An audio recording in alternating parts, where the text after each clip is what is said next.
Welcome to Category 5 Technology TV. This is episode number 465 for Tuesday, the 16th of August, 2016. It's so great to have you here. My name is Robbie, and would you please help me welcome my co-host tonight, Jeff Weston. Glad to be here. Jeff, it's great to see you.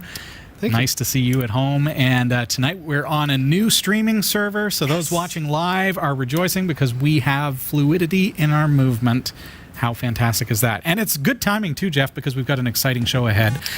When have we not had an exciting show? It has never happened. 465 episodes of sheer excitement. This week we're going to be speaking with Larry O'Connor. Larry joins us from NewerTech. And they are an exciting company that do some really cool things with USB in particular. I love some of the stuff that they do. We're going to be looking at their Power2u. It's an electrical outlet receptacle replacement for your 120-volt receptacle.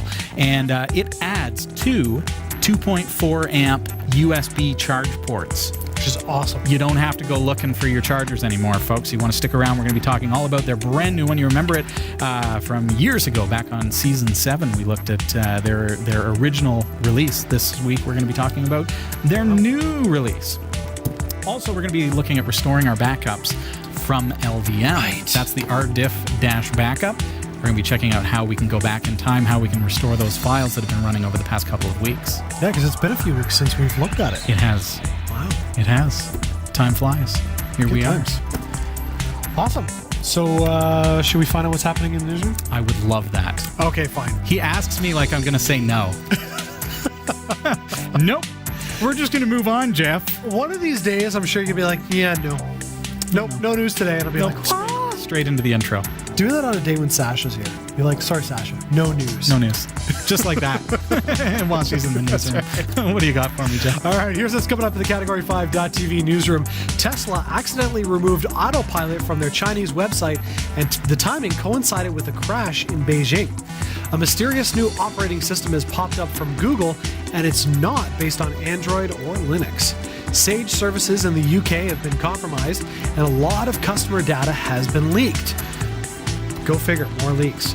Seagate has announced the highest capacity SSD of all time, and you're not going to believe how big this sucker is. Couldn't believe it myself. I didn't think it was even possible. Anyway, Google has removed Google Plus integration from the Play Store, and Sega has renewed the trademark for Virtua Fighter. Stick around, the full details are coming up later in the show. This is Category 5 Technology TV.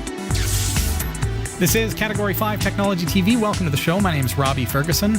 And I'm Jeff Weston. Jeff, tonight we've got a friend of the show, Larry O'Connor, joining us. He's the CEO from NewerTech. And we talked about NewerTech on a previous episode way back in the day, episode number 341. We had the Power2u on the air. And Larry is joining us today to talk about their upgraded Power2u. And we're going to find out all about that and more about what NewerTech does. So, Larry, nice to have you here. Thanks for joining us on Category 5.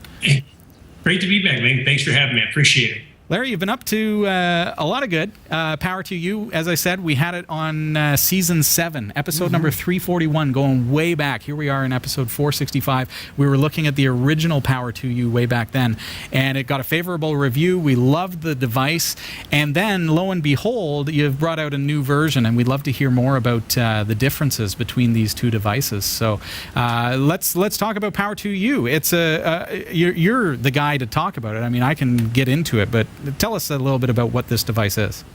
Sure. I mean, it's kind of a waste and whatnot when it comes to space, and when it comes to wall outlets, it's nice to have the USB ports right in there with them, as opposed to having those little wall warts that often go missing. And I have children. I've got 4 kids, and I got to tell you, I mean, before putting Power2us in, I would have thought they were eating the things. But the Power2u replaces, a standard in-wall outlet with, gives you the same 2 outlets you already have, plus 2 USB ports, which you can use simultaneously, with 2 standard AC connections. So you can power up to 4 devices, with a Power2u, but 2 are now high-power USB. And the new versions, actually, there's been 2 new versions of Power2u. In both cases, we've increased the output so they can charge today's, power-hungry devices. We want to make sure we're charging as fast as the adapter that comes from the factory.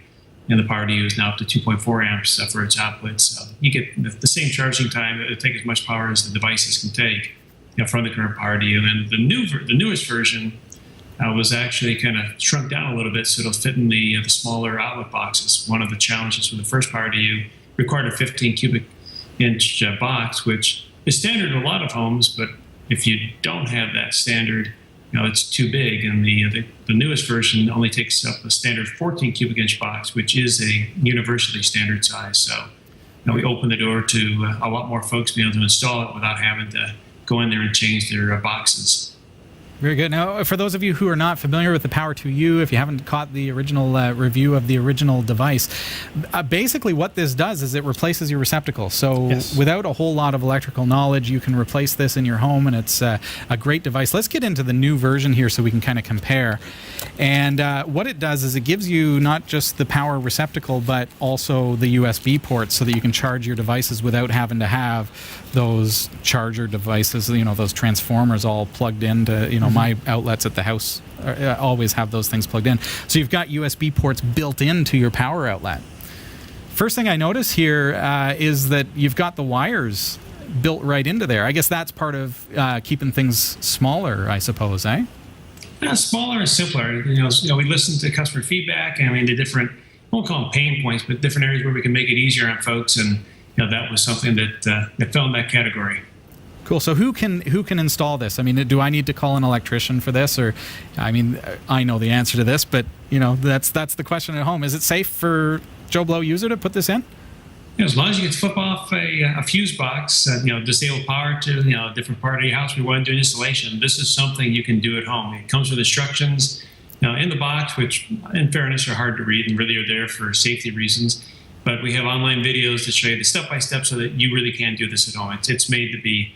You can, of course, pay somebody to do it, but this is something anybody can flip a switch or pull a fuse, can do this at home.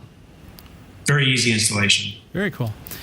So there you have it, folks. How simple can it be? But I love these kinds of clever devices. It's one of those things, to be straight up honest, it's like, why haven't I thought of that before? Right? So there are patented technologies here. Maybe we could talk a little bit about your USB ports. There's something unique about those. We have USB chargers plugged in for our phones. Sometimes we just leave them hanging out of the power outlet. And one of the things that we don't necessarily realize is there's something that we, people in the industry call vampire power. Which means it's just constantly transforming the power even if you're not using it. So can you tell us a little bit about the patented technologies that are in your Power2u devices? First, the Power2u is the smallest device with that much power that's also UL certified in a single uniform device. And for the USB ports, which is, you have the high power, which is your AC, you have two AC plugs, standard 120 volts.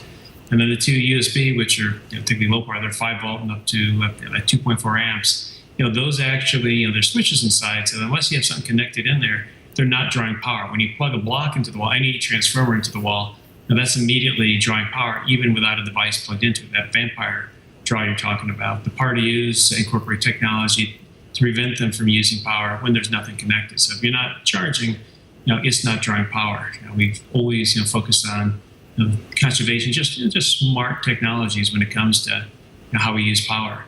Is that a significant thing? Like, is that going to save money on my power bill versus having those transformer boxes plugged in throughout my house? Or? Well, the transformers, as soon as you plug them in, they're drawn. So while in fairness, vampire draws a pretty small amount of power. Today's transformers have gotten more and more and more efficient, but it's waste not, want not. So absolutely, and it all adds up. So technically, yes, you'll see using the Power2u as opposed to just plugging a wall wart. And you actually do see a savings. Cool. Now, Larry, one of the things that I know a lot of people are enjoying about some of their newer devices, particularly when it comes to phones, is like their speed charging cables. You can have your phone charged in 30 minutes or whatever. Will your device recognize and still give that same power feed, or is it just a regular charge? I think I misunderstood or didn't hear all of your question. Are you asking if it supports wireless charging? No, does it support the speed charging? Yeah, it'll take well, at this point it puts out 2.4 amps, but it will allow the device to take as much power as it's willing to take. Awesome. So the short answer is, the way that it ramps, it's whether your device is rated to take half an amp, or all the way up to the top. the short answer is yes. It will go into the fast charge modes if the device supports it. Excellent. Now we've got the original Power2u and then the upgraded version. Now these are both being sold online. So you mentioned that the newer model has the higher ampage, 2.4 amps. Everything has the higher amperage today. Everything we've shipped for about the last 2 years. So everything got upgraded to the higher amperage. So both products are at 2.4 amps. Is that right? Correct. The original product was was a 2.1 amp. So the current product's up to 2.4. The one that you originally would have reviewed a couple years ago, 3-4 years ago, it would have been just a little bit less. Very cool. Well, that's the Power2u from NewerTech. We actually have these available through our online store. It's cat5.tv/power if you'd like to check those out. Definitely, I mean, it's something that, it's one of those easy upgrades for your home. Oh, yeah. I think having one next to your bed where you plug in your phone every night is really smart. There are other devices that actually use... I have 4 devices plugged in beside my bed. So there you go. I'm looking at this going, oh, this would be amazing. That's for you, Jeff. So NewerTech has been around for a while. Could you tell us, Larry, a little bit more about your company and other products that you carry? Sure. NewerTech Technology is part of the Otherworld Computing and New Concepts Development family, and we're all about upgrades in general with technology, especially with in all fairness and honesty, with the focus on the Mac. We've got, when you look at the Macintosh, a lot of people assume you can't upgrade those machines. Even back when Apple said you could. And our company manufactures, designs, engineers. We sell direct as well as through channel. A wide variety of upgrades, both memory and solid state for systems from going back 20 plus years to even the latest and the greatest, especially the new machines, which everybody, they give it the 128 or 56 gig SSD. Suddenly, realize that that's not enough. We've got drives up to 1 terabyte for Apple's latest shipping products, and there's no one else building solutions for those systems. Now, beyond upgrades, which anything that makes life a little bit better, it gives people an option to extend the life of technology or better use their technology. And that's really what NewerTech and Otherworld are focused on. And in terms of backing up your technology, and whether it's audio video production, you name it, our other big core strength is storage technologies. And these are from portable drives that go with you to quite frankly, the kinds of solutions that you find in data centers. Otherworld Computing's storage solutions are highly capable. They have a lot of unique tech, a lot of unique features that are driven from software and different innovations that that we've quite frankly developed over the years from customer feedback. So I guess with all the products, and I picture your office. You guys sit around and think about looking at your website, newertech.com. It really strikes me as how can we do this better? How can we take the power outlet and make it more for today's consumer, make it work better for them? So I mentioned your website, newertech.com. How many products do you have in the line? Like what can we find there? NewerTech, I don't have an exact count for NewerTech. NewerTech's got all sorts of fun accessories and very productive accessories for making things better, from from the Power2u to USB and video adapters. Things that are easy, plug and play and go. And then we also have OWC. We'll give them just a split second. Seems like we've locked up a feed there. More upgrade. There he is. We've also got on OWCdistro.com our USB-C dock, which was the answer to these Chromebooks and MacBook 12 inches that have a USB-C port and really no other ports. Now this is a single dock that will power the computer, charge it, and provides an array of USB port, USB. All the USB ports you need, video out, Ethernet, audio in, audio out. I mean, it's a single dock that does it all for you and lets you take the current adapter you have with you. That's cool. Stuff like that. Make life better. It takes the Mac user, if you're a Mac user, definitely that USB-C dock sounds awesome. I think you got all that. We lost the feed just a little bit on Skype video. The USB-C dock is actually not just for the Mac. It was certainly inspired for the MacBook 12. Yeah, we're starting to see it more and more in the PC world as well, aren't we? It's rock and roll on the Chromebook, on a lot of Dells. The power adapter that comes with it is 90 watts. It's able to support up to about a 50, 60 watt computer reliably. So it's and the MacBook uses a lot less than that, by the way. There's a couple of Dells that need custom power supplies that really don't apply to the USB-C power management in the first place. But to the point that dock applies to that's out there for everyone. Cool. So where can we go to find out more about your product line? What's the best way to find out more about what it is that you do? Sure. You can visit and browse NewerTech.com as well as OWCdigital.com. And of course, check out sites like yours, our partners that are putting these products out and supporting us as well. And we appreciate it. Yeah, cheers. We're speaking with Larry O'Connor. He's the CEO at Newer Technology, and in particular, we're interested in the Power2u tonight, and you can check that out at cat5.tv/power and see about upgrading your home. Now, you mentioned certification, just to really quickly touch on it, because I know, as people, I was speaking to a real estate agent who was interested in putting these in the home for the buyer to actually move in with these already pre-installed, and so was asking about CUL certification. So where can these be installed as far as the certification goes? Certification, the 15 amp, actually, in terms of certification, they're fully UL certified. There's a 15 amp version and a 20 amp version, and they can go, where as long as you have a 15 amp circuit, 20 amp circuit, standard code installation, these can go in any home, any commercial facility. The only place they can't go is medical, because there's you got to have a certain test, and there's some certifications for the surface type and cleanability and whatnot, which we probably pass. It's just not an area that we've chosen to pursue. But the long and short of it is, this is a fully certified product. There's a fire in your house, and they won't point at one of our products and say, "Well, that wasn't UL certified." So it is. It's CUL and US listed. Yeah. And now, just a quick mention, as you mentioned about healthcare, also the bathroom. It's not for the bathroom because it doesn't. No, you put it in the bathroom. As long as it's on Oh, you're right. Okay, because you can get the trip switch. I'm not sure what they call it. Forget the interrupt. But you've got two ways to do that. You can put a breaker. You can put a breaker in that will do that at the breaker level, so you don't need to have a local, that little test reset. Yeah. That's what I'm picturing. Yeah, or in your bathroom.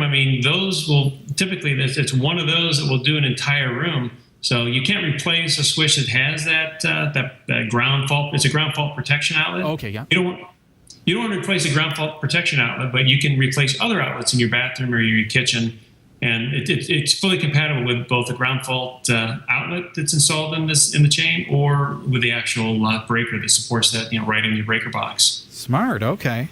So as long as it's on the same chain on the same circuit as that breaker, then you're your Dakota. As long as you don't replace a ground fault outlet with this, you're totally good. That's the special magical outlet, folks, that if you drop the hairdryer in the sink and it's full of water, that's the one that turns off the power.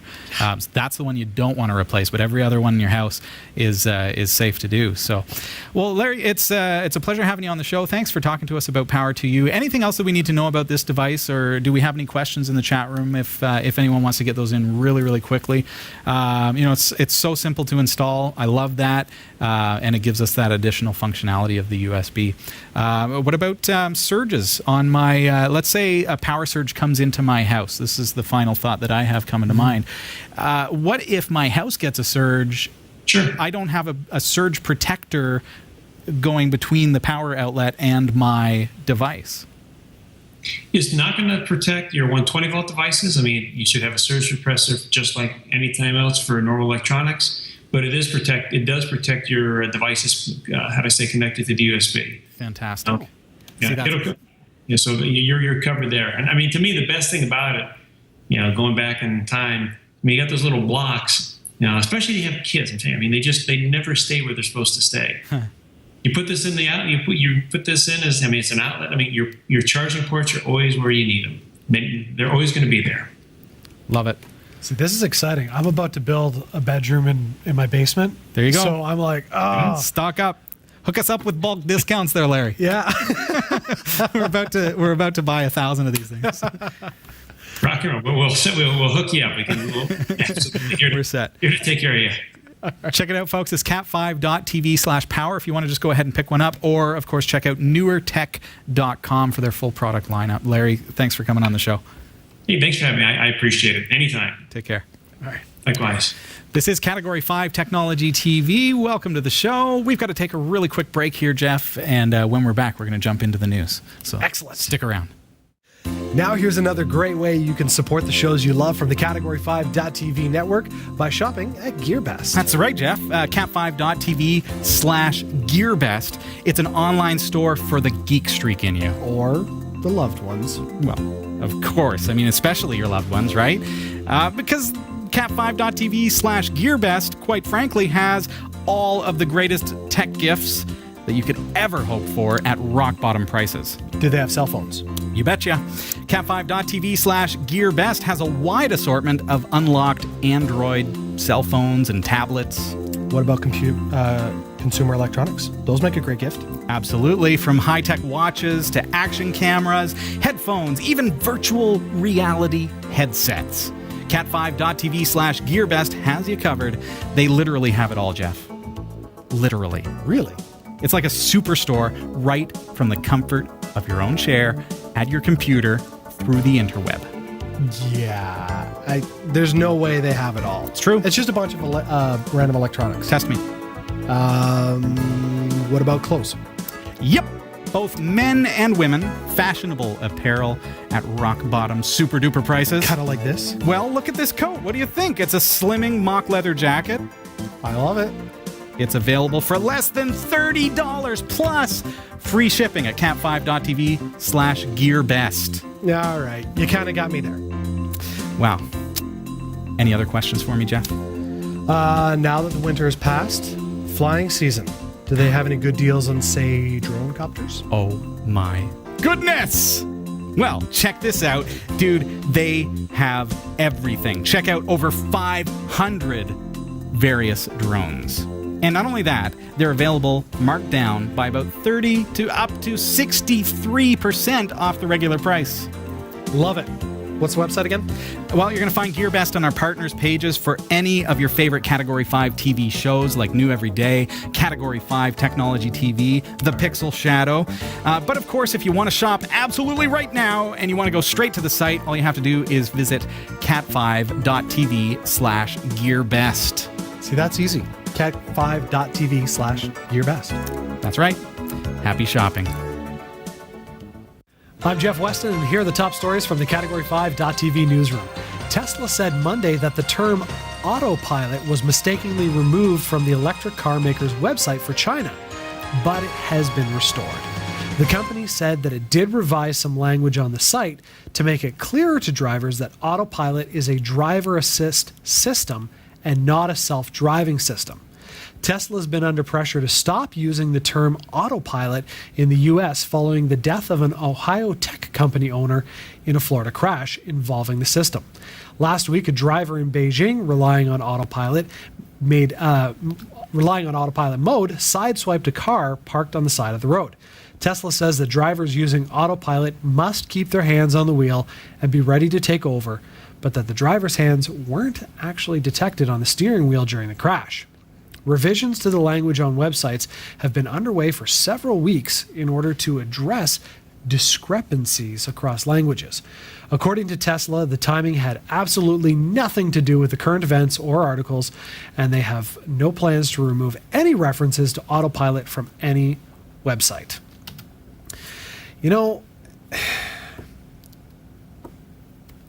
I want to just be careful how I word this, but people, if you're gonna get a car that does some driving functions on its own, do not trust it 100%. It is tech. It can fail. I don't know why people just can't get that through their owner's manual. Maybe they didn't read it. That is probably the issue.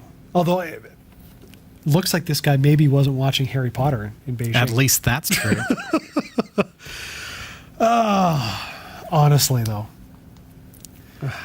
Autopilot does not mean, well, I guess it kind of does. You know, the definition of autopilot means drives itself, but Sort of, but it's not it's that. It's autopilot. I mean, you tell it what to do, and therefore it does it. It's not, you know, fully autonomous thinking mode. It's not defensive driving autopilot functions. It's driving. Like, This from the guy who texts and drives at the same time. We're still trying to work that out of them, folks. Touché, Jeff. Touché. I have nothing now. That's burn. Google is working on a new operating system and has absolutely nothing to do with Android. A page has surfaced on the code-sharing website GitHub about the new OS called, for now at least, Fuchsia. It's not based on Android, and the California-based technology company's mobile operating system used in billions of smartphones around the world, nor does it build upon the Linux kernel. The GitHub page is pretty sparse on explainers, though. Its description is simply pink plus purple equals Fuchsia, a new operating system. That was pretty clear. Google employee Brian Sweatland said in an IRC chat log shared on Hacker News, the decision was made to build it upon source, so they might as well start from there at the beginning. We don't yet know what the new OS is for, but there's already plenty of speculation. We'll let you know the scoop as the details become available. Now, there has been no official announcement from Google, and it sounds as if the open source project is in its early days. Can't help but wonder what it's going to be. Internet of Things, guaranteed. That's, yeah. The next Nest thermostat. I ordered my first Nest thermostat this week. Did you now? Yeah. It's not running on Fuchsia, though. You know, we'll have to see how that operates. I don't... could they not have come up with a better name? I think it's just a placeholder. Excuse Bless me, you. people. It is allergy season in Canada. Yeah, Fuchsia. We'll see. Fuchsia. We'll see. Yeah. I guess we'll see the impact that this could have on things like Windows, though. Being that it's open source and on GitHub, though, that's kind of cool. For the record, when I start Pop sneezing, your ears. That's where your it hearing goes for 2 minutes. damage comes from. That's where the hearing damage comes from. Popping your ears. Well, at least I close my eyes. I've heard that if you sneeze and don't close your eyes, your eyeballs... There you go. You know, I've been doing this for 465 episodes, and I've never once sneezed on the air. It's allergies, man. I know. Can we get some, like, allergy relief tech-wise? Maybe like put in some filters or something. Some Yeah, new like filters would be ultraviolet good. filters. That's the way. What's next, Jeff? All right, a data breach at Sage in the UK appears to have revealed personal employee information for nearly 300 businesses to hackers. Oh. Police are investigating the breach, and Sage is probing the unauthorized access of data to someone using an internal company computer login. Now, the information was accessed at some point over the past few weeks. It's unclear whether it was stolen from the FTSE-listed firm or merely viewed. The company, which provides business software for accounting and payroll services to firms across 23 countries, says it's taking the breach extremely seriously. I should hope so. The police are investigating, and the Information Commissioner's Office, the ICO responsible for the enforcement of the Data Protection Act 1998, has been informed. Sage has notified those businesses whose data may have been accessed and has advised them to look out for any unusual activity. Seagate has unveiled the world's largest solid-state drive. Get this, it's a 60 terabyte monster. Pricing isn't yet available, but the company says that the drive will provide the lowest cost per gigabyte for flash memory today. The 60 terabyte solid-state drive was unveiled at the Flash Memory Summit in California, the same location that Samsung chose to reveal its 15.36 terabyte solid-state drive last year, which that at the time was the world's largest hard drive. That's a big jump from 15 to 60 in 1 year. The two drives aren't directly comparable, though, as the Samsung unit is a standard 2.5-inch solid-state drive, and the new Seagate drive uses the 3.5-inch hard drive form factor. Despite that, Seagate still claims that the drive has twice the density of Samsung's. Moore's Law is still alive and kicking for NAND, apparently. Seagate isn't planning to release the 60 terabyte drive immediately, but may release it early next year. Pricing is pretty much anyone's guess, but you probably won't get much change from $40,000, about 60 cents per gig, which is actually fairly reasonable. So if you have 30 grand to blow, yeah, all right. That's a massive drive. You know what? It sounds like a lot of money, but then you think about a data center and being able to stick 60 terabytes on a single drive and have that set up in some kind of a cloud infrastructure, and that could save a lot of hydro, a lot of electricity. Oh, yeah. There's my Canadianism coming out right there. That's right. Hydro? What's this to do with water? Could save a lot of electricity, save a lot of your cooling bills and having to cool a big storage center. Yep. Could make a pretty big dent in that. And it's solid state drive. Solid state. No moving parts. Super fast. Exactly. That's awesome. I want one. You and me both. I don't even know what I could use to What fill would you up. do with 60? What would you do with 60 terabytes? That's the new question. Yeah, like that's like, oh, I just won $300 million on the Powerball. What are you going to do? Go to KFC. It's like, I just got a 60 terabyte drive. What are you going to do? I'm going to install Minecraft. What was the drive? What was the biggest drive when you were starting out with computers? For me, it was I think we had a 30 megabyte RLL hard drive. I think our computer, which had the monochrome screen, came with a 25. You had monochrome? I just had green. Yeah, I had the monochrome. Wow. I think it was a 25 meg. Yep. 25 meg. Yeah, I do think I recall hearing that like maybe early 90s, Bill Gates made a comment roughly like, nobody's going to ever need more than a gigabyte. Well, his comment was about 640K of extended memory. Remember the days when we needed extended memory? I do. And you had 640K of it?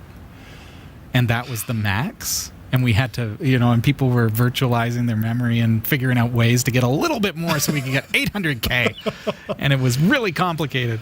Man, we've come a long way. Boy, oh boy. 60 terabytes, folks. That's wild. And you know what's sad? By the time my kids are, contributing members of the working force, chances are a 60 terabyte is going to be like, yeah, so I got a laptop for work. It's only got a 60 terabyte. That's how fast tech is moving. I love it. I can't wait for the 500 terabyte. What would be up from a terabyte? A petabyte. Petabyte? There you go. Wow. Looking for the next petabyte solid state drive. There you the go. first. All right. Nice. Gloogle. Oh my goodness. There's your t-shirt for the week. Gloogle.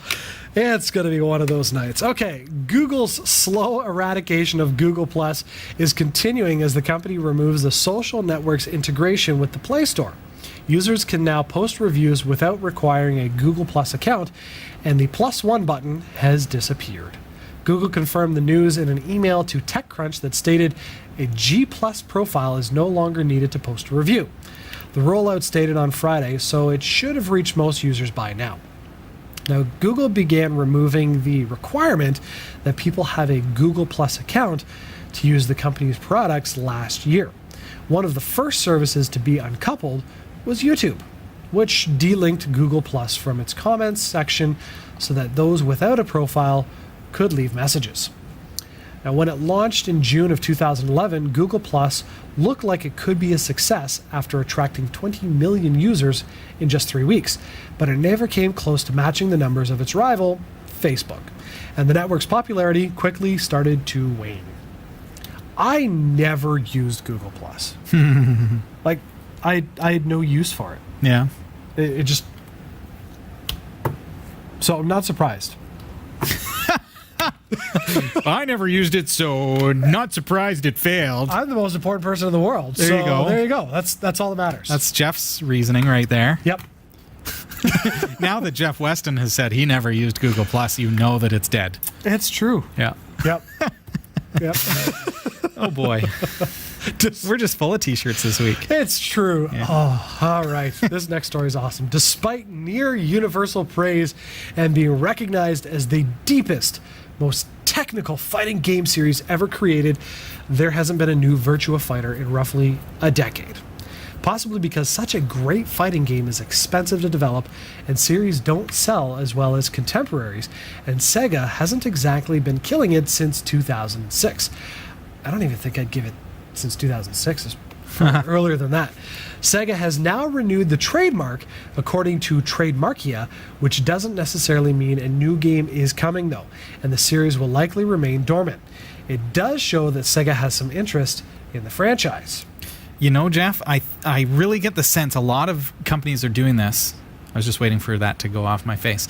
A lot of companies are doing this. The retro gaming era is, you know, we've been propelled into building Raspberry Pi with RetroPie and using game ROMs, and you can buy, you know, all these devices to play retro games. So now you get these companies that are saying, oh, there's still demand for these things. We'd better keep those trademarks alive. Absolutely. Well, I mean, you've got Nintendo's coming out with their NES Official. Yeah. There's, what, 30 games or something on it? Something like that. But when they do, now all of a sudden, those old games from the 80s are no longer abandonware. Exactly. Officially. I mean, what is abandonware? It's an unofficial kind of thing that says, well, this was made so long ago that nobody buys it anymore. It's not available for sale. So what do? Oh, by the way, now it's available for sale again. That's right. So now you can no longer use it as abandonware. So maybe that's what they're up to. We'll see. Maybe it's going to come out on, maybe the old series is going to come back out. That would be awesome. That would be awesome. Although, I have it on my RetroPie. Yes, but you had it before. Yeah, that doesn't matter. So you're golden. It'd still be all of a sudden copyrighted again. Yeah, that's true. Yeah. See, I love playing these retro games with my kids. Yeah, me too. Like, and they awesome. love it. Yeah. Because the games were great back then. At this point, my kids think I was cool because I had the cool games. There you go. It's not going to last much longer because once they turn into teenagers, they'll realize how lame your games are. It's really, Dad, Frogger. Whereas right now they're like, I can't get past the first row of cars. I'm like, you keep going, you little 5-year-old. This is like Crossy Road. Yeah, exactly.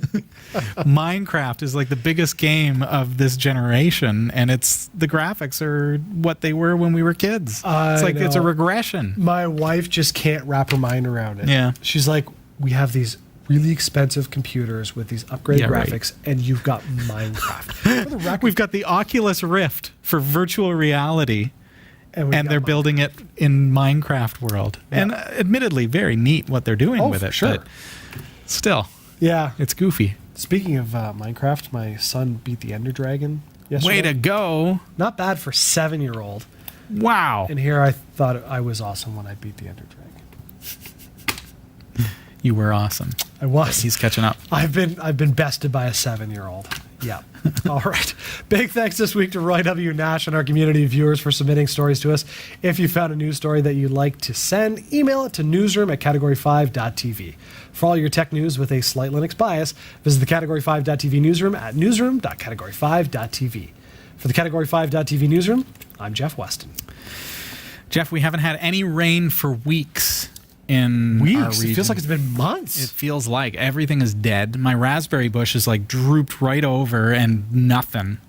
We have these gone. really hardy bushes out front of our house that, I mean, the roots go stupid deep. I can't find the bottom of them. And it's probably a, 6-foot bush. And in the last week, it's just turned into brown.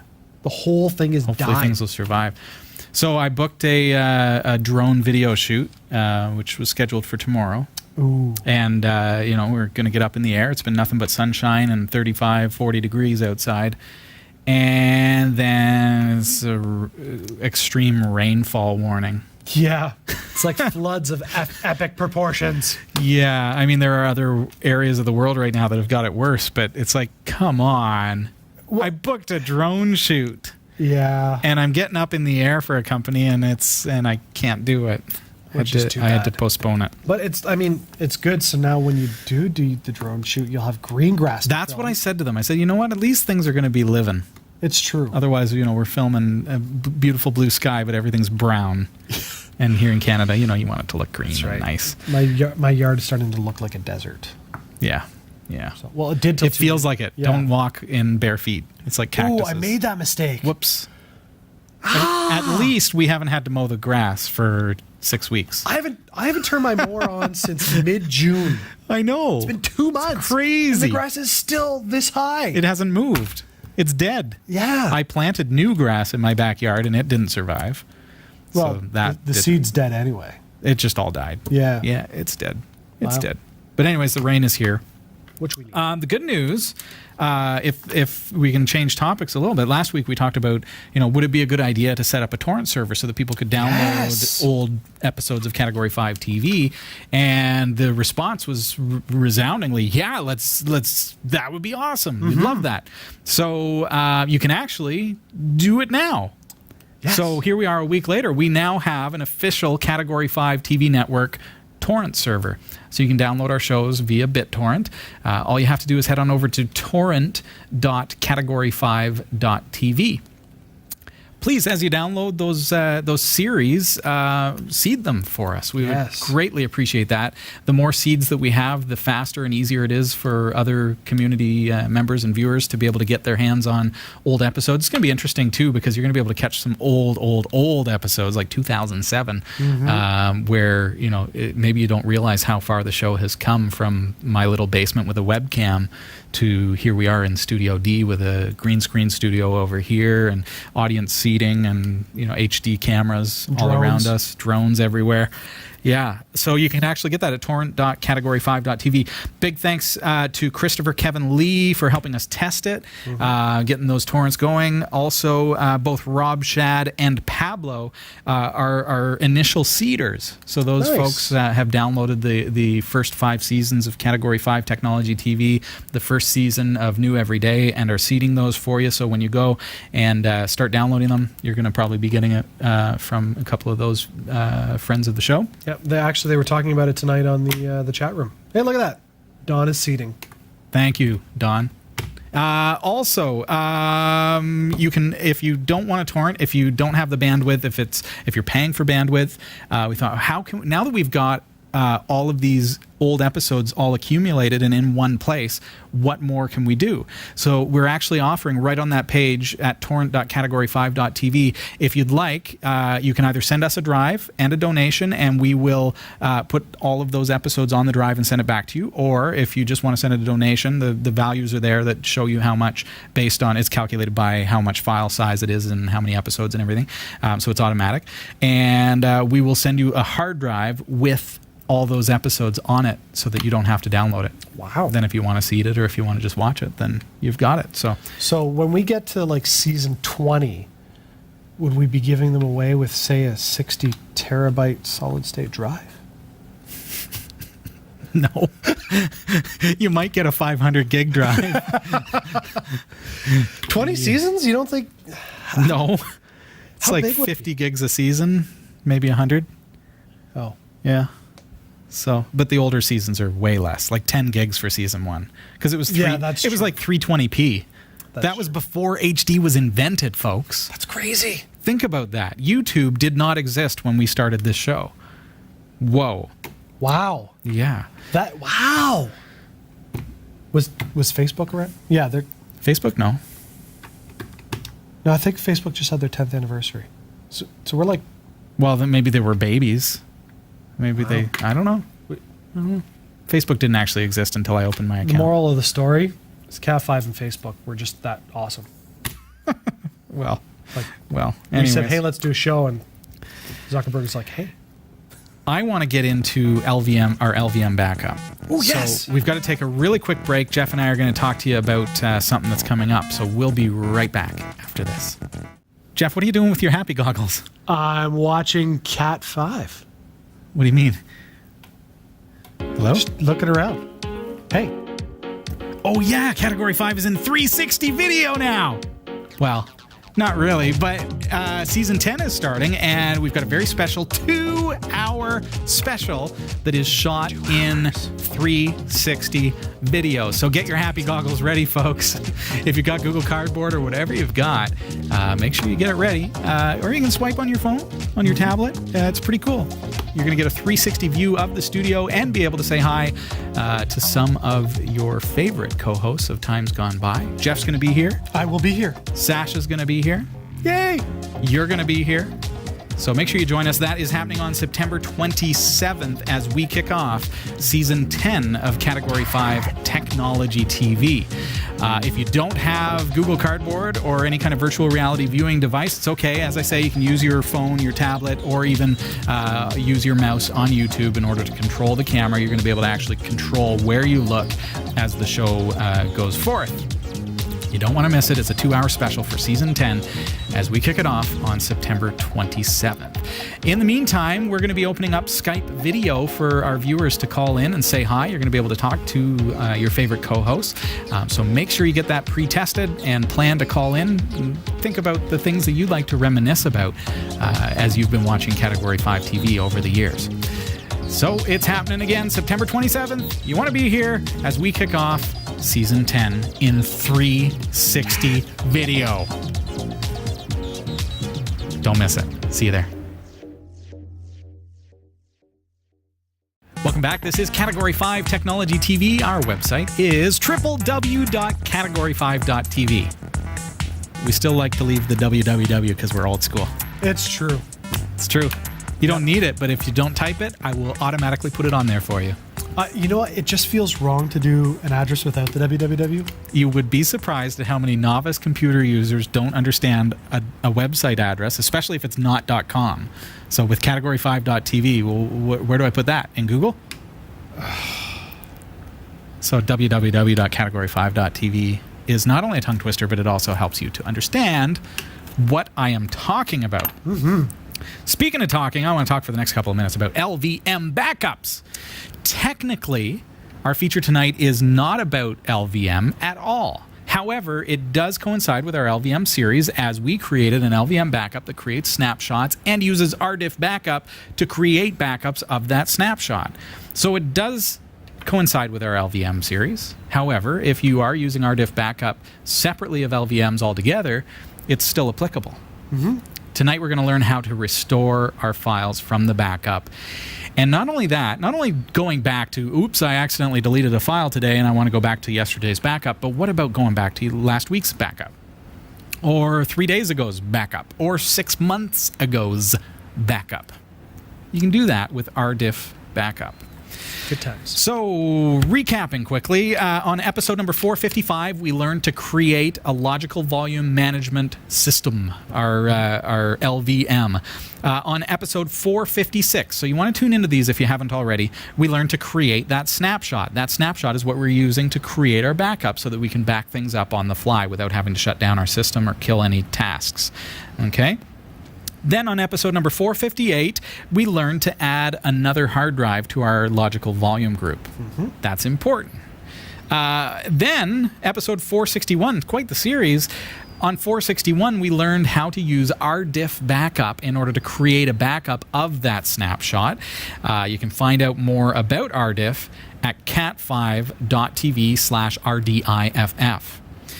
Then on episode 462, we fixed all the things that we broke on episode 461 as I made a couple of mistakes with my scripting. And then we set up the scripts to run the backup on a cron job every day at 3 o'clock in the morning. Right. And here we are, several weeks later, but we're here to finish this thing off and restore some files on episode number 465. Excellent. We had a little bit of a break because I had some vacation time there, and then we've had several different features that we had to get in on the show to before we could get back to it.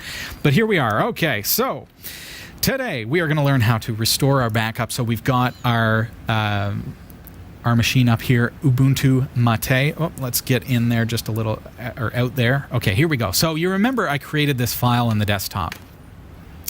It's simply called test file, and I want to refer to it because that file is important, because every now and again, and you'll see I recreated it because at one point I in fact accidentally broke the backup, and that's neither here nor there. That was just me making a mistake. But here on August 9th, I restarted this file for you, and you'll see I created this. And so I came in every couple of days here and there. So the next day I made another change to this file. The next day I made another change. 5 days later, I made another change, and that's today. And then I ran the backup by cron again, and also added some apt-get upgrades. And then here we are. I added this after our last backup. So this portion here has actually not been backed up. However, the rest of them have been. So in order to access our backup, if we just wanted to restore just a particular file, say I accidentally deleted a file and it hasn't, it's since the last backup, I can go back to yesterday, for example. That's the first case that we want to look at. So we remember going back, make sure you go back to episode number 461 to learn how we set this up, and then 462, how we kind of corrected a couple of the things that needed to be corrected.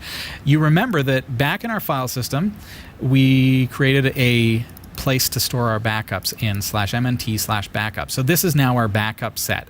Do not do any writing to the backup set, because then you're going to cause errors with those bit-for-bit changes that rdiff keeps track of.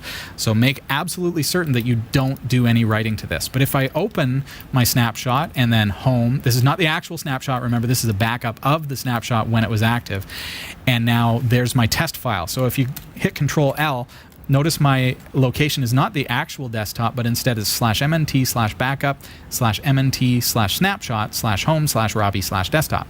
And there's the only file that exists on my desktop today.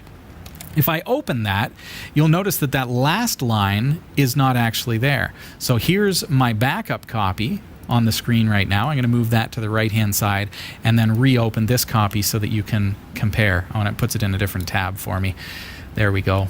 Okay, so here on the left is the current file, and on the right is the file from the earlier backup. You'll see that this line has not yet been backed up.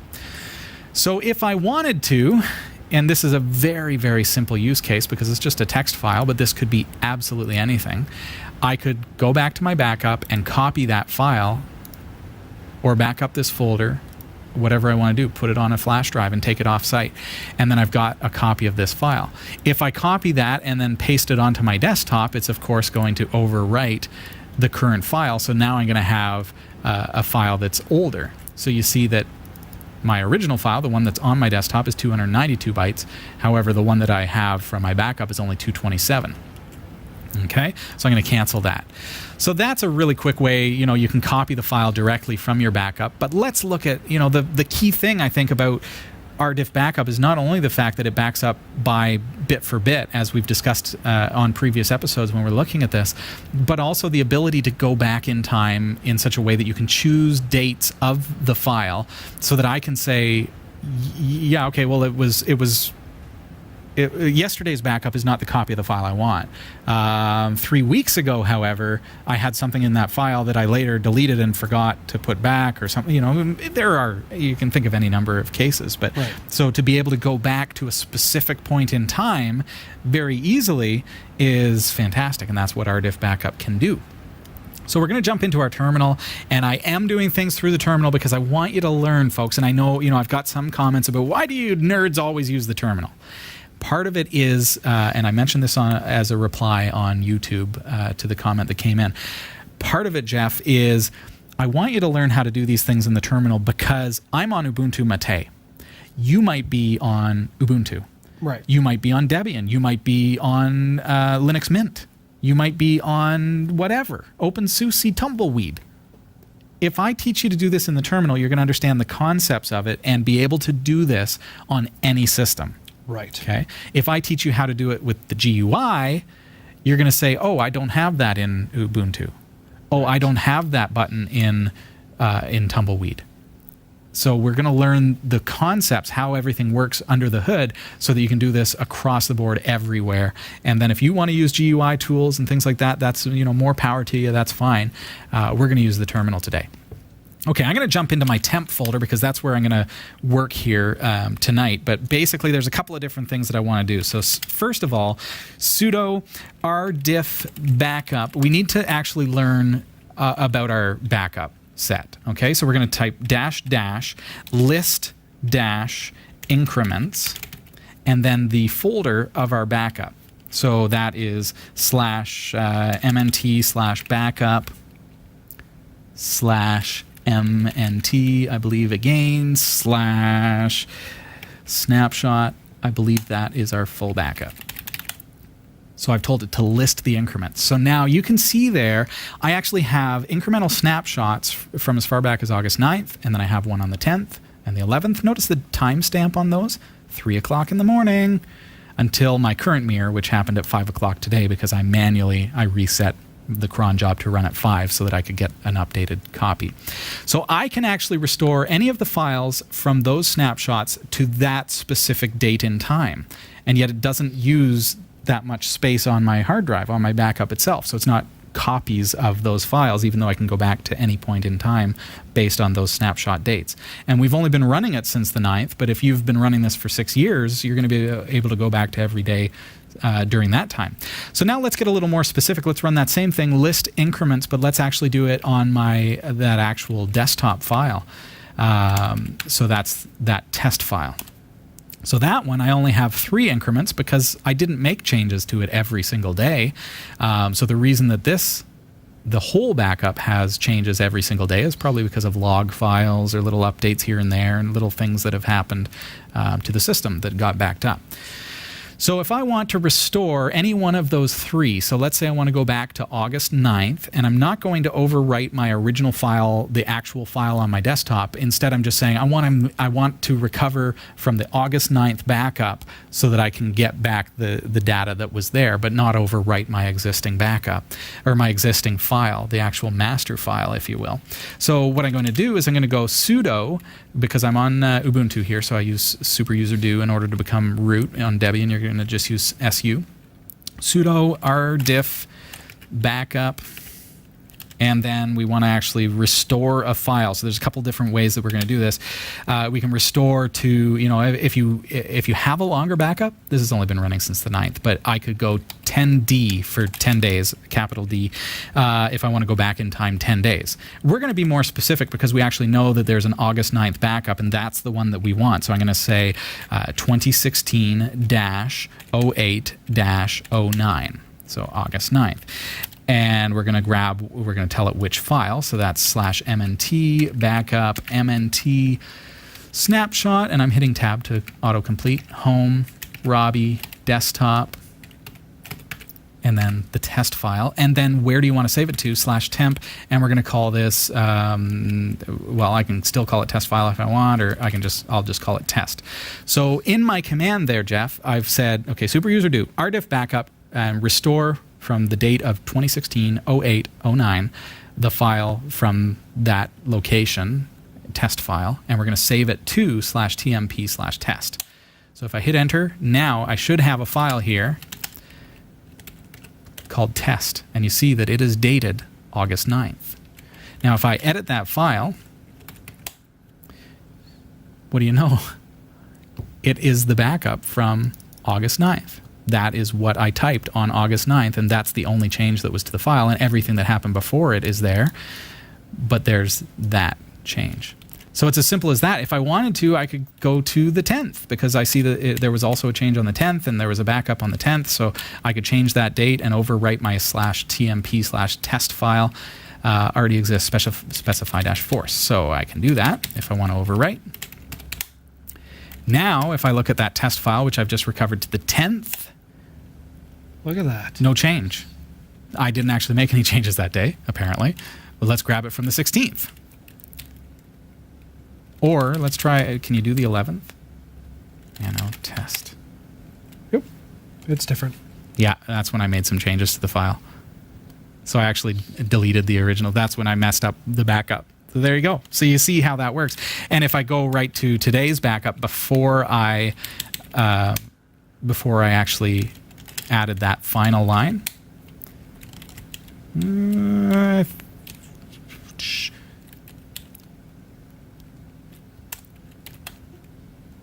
Let's see. Yeah, there it is. So it's actually tomorrow's date because of just the way that the date works on the backup itself. Of course, that's just how things work, right? It's Right. what data you want. So you can play around with that and get the right file, get the right version of the file. But you notice how each time I'm able to get a different day's backup. So the 16th is actually the one that ran at 3 o'clock in the morning today.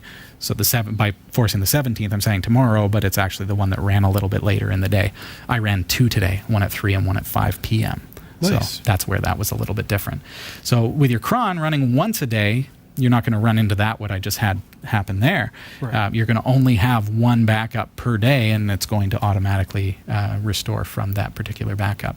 So you might be wise, Jeff. Now, we set it to 3 a.m. Right. I got thinking about it. You might want to run it at, say, 11:45 p.m. or, say, 11 o'clock p.m. if you know that you're not going to be on your computer at that time. So that way, you don't run into that confusion, because your date stamp on the backup will be the exact same as the date of the file that you're looking for. Right. By running it at 3 a.m., the date of my backup is in fact the next day. Right. So I have to factor that into my mind as I'm restoring those files. Now, if you set it for, say, 11:45, but it takes 20 minutes to do, then some of the files would roll into the next day's file timestamp. Well, no, because the backup itself would be stamped for the previous day at 11:45. All right. So then even if it took, say, 5 hours, once the backup's done, then theoretically it's all part of that. If I can just interject, though, Jeff, with rdiff-backup, I think you're going to be hard-pressed to find a backup that's going to take 20 minutes.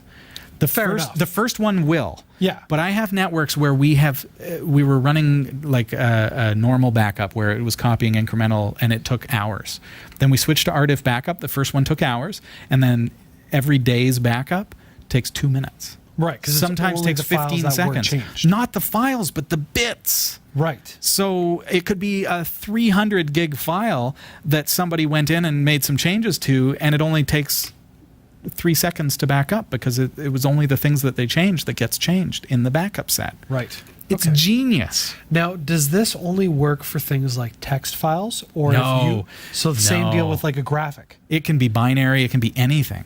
Wow. But I'm using a text file so that visually we can comprehend it, and it's easy to see that. But I could have created a JPEG on my desktop or an XCF file and added things to the image, and it would have had the exact same effect. Wow. Doesn't matter what it is. And that's where I use examples like big Excel spreadsheets. Some companies use Excel as that's how they keep track of stock and inventory. Right. Databases are another great example. Binary databases that normally you'd have trouble trying to back up if you didn't turn them off. Wow. So rdiff-backup is a fantastic tool. I hope that is giving you enough of a glance into the power of the restoration of your backup. Do keep in mind, and I can't stress enough, never do any write operations on the backup folder itself, because it can be problematic to try to then fix whatever you just broke, because it does keep track of everything on a bit for bit basis. So if you want to make changes to a file, you make changes to the master and then rerun the backup, or let your cron take care of it for you. rdiff-backup, fantastic tool, folks. cat5.tv/rdiff if you want to find out more about it. But you don't have to download it right off that website. You can actually apt-get install and then rdiff-backup, or whatever your favorite application is for installing tools on Linux through your repositories. You'll find it there. For the record, this rdiff-backup has been my favorite feature. Yeah? Yeah. I know it's not something super glamorous, but It's true. We try to make it look glamorous. It's true. But the hassle that this saves, and so many people don't do regular backups, this is easy. A lot of people, I mean, I know several people that are like, I just don't have the money to buy another hard drive to back up. You don't need to double your hard drive space. I mean, this is redundancy. Yeah. And it's fantastic, and it saves a lot of space on your backup. This particular customer who I'm thinking of, we had a backup external drive, a RAID array, RAID 1, and it was full to capacity, holding 4 days worth of backups. Wow. Okay. Full to capacity, holding 4 days of traditional backups. So this is before rdiff. Then we wiped out their Windows server, converted them to Debian, and used rdiff-backup for their backups. All the same files being backed up now. All of their data files are on a Samba share. The same stuff they had shared on Windows through Windows folder sharing. Yep. And now, we did that in November. We have run a daily backup of their entire file system. And remember, we could only do 4 days before, and it was full to capacity. Since November, we've been running it, and we are only using 14% of that entire array. Wow. 14%, and we have a daily backup since November, and it's now August. It's almost a year. Now, if, say somebody's, slap them on the hand for it, solely running Windows, and they don't have any sort of wonderful Linux products on their computer. If they installed a Linux VM and ran this, would it back up their entire Windows machine via the VM? That gets complicated because then you've got to... No, I wouldn't even bother. What I would do instead, that could be done technically. Like you can set up host shares and everything, but what a nightmare. And then you lose some of the capabilities, which is, like the LVM aspect. Well, LVM is part of the beauty. It's not related to rdiff-backup. Sure, they're unrelated altogether, but LVM is, you can agree with me, is a beautiful addition to rdiff-backup so that you can do snapshots. Yes. So if you were wanting to do backups of a Windows network, do what I did at this office, which is to put in a server, or in our case, we converted the server because it was really just a Windows sharing server. So a Linux server that uses Samba or CIFS to share to their Windows computers. So all of their computers have their traditional mapped network drive, their Windows 10 computers. They're accessing the share, and they don't know the difference. It just is a file storage. Right. It's on a Linux server, and the Linux server has LVM and rdiff-backup and an external drive that they take home every day. Which is awesome. That's how to do it. If you have any questions for us, if you want to learn more, or if you want some suggestions on how you can maximize your backup solution, make it work for you, and make sure that your files are redundant, make sure you send us an email live@category5.tv. Unfortunately, though, that's all the time that we have for tonight, Jeff. That is unfortunate. It's been nice having you here. Glad to be here. Thanks, everybody, for tuning in. I hope the feed was fantastic for you tonight. And I am looking forward to September 27th. Mark it on your calendar. Make sure you got Skype video installed so that you can call in and say hi to everyone that's going to be here. I think it'll be fun to talk with some of the old co-hosts and yourself, myself, if you want to say hi.